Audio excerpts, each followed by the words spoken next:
Black Magic Sorcerer here with another video, and this week is all about the Jupiter sphere, the Wheel of Fortune.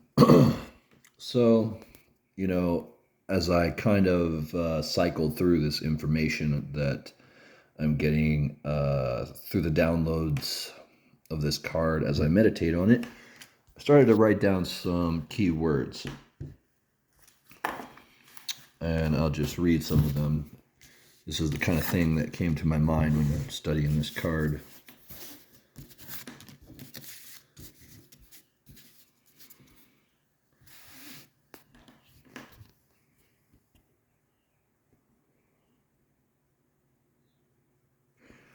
Okay.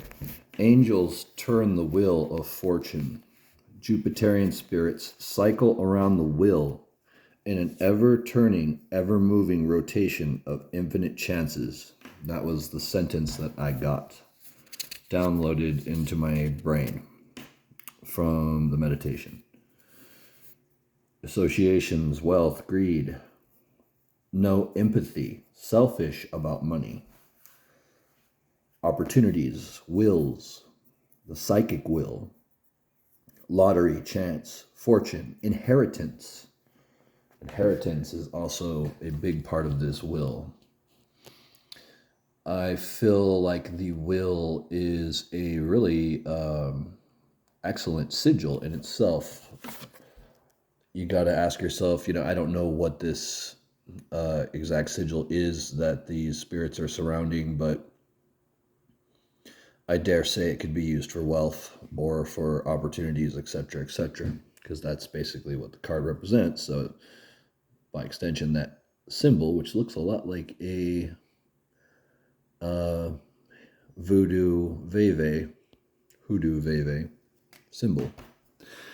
So that was what I got. That's what I got, was that's basically what this sphere represents. And if you want to utilize the energy of that sphere, obviously you're going to have to go through the gate. So I have not attempted to go through the gate, but I can see the gate.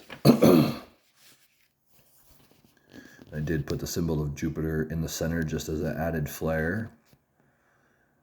And as I'm concentrating now on this sigil, it's starting to kind of open up a little bit to me.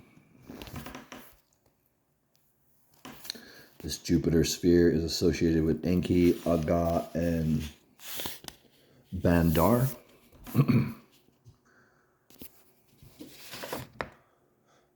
And Marduk. Marduk. I don't know why that name somehow. Marduk.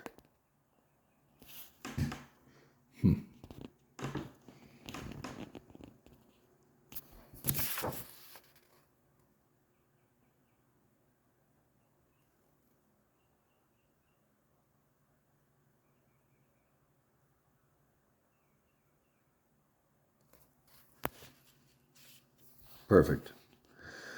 So, anyway, I think that this gate is an excellent way to align yourself with the energies required for making changes in your life. One of the downloads I also received and was reminded of again is that in order for you to open a gateway to something like intense wealth or inheritance of some sort, or to have some sort of basically constant cash flow without doing much for it, aka win the lottery or inherit or be given money in some way, money you did not earn but you have, or you didn't do much to get it,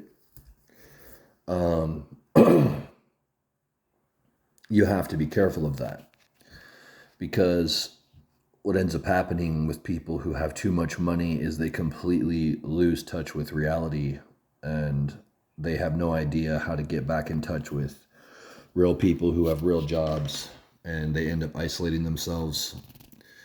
And, money's great, but Jesus, man, just because you got a little fame and a little money doesn't mean that you have the right to fall off the deep end. so many people do when they receive any kind of cash flow. So it doesn't matter whether it's $1,000 or $20,000. Some people just like to flaunt the fact that somehow they've got more money than you or have something more than you have. And I know that that's how we define ourselves. We're very competitive. But, you know, as I'm getting older, I just look around at everyone that thinks that they're so important and that what they're doing is so special, and thinking that they're special when they're not. That's the sad truth about all of us, is that we're not special. We actually are completely unspecial. And that's what makes what we do so powerful.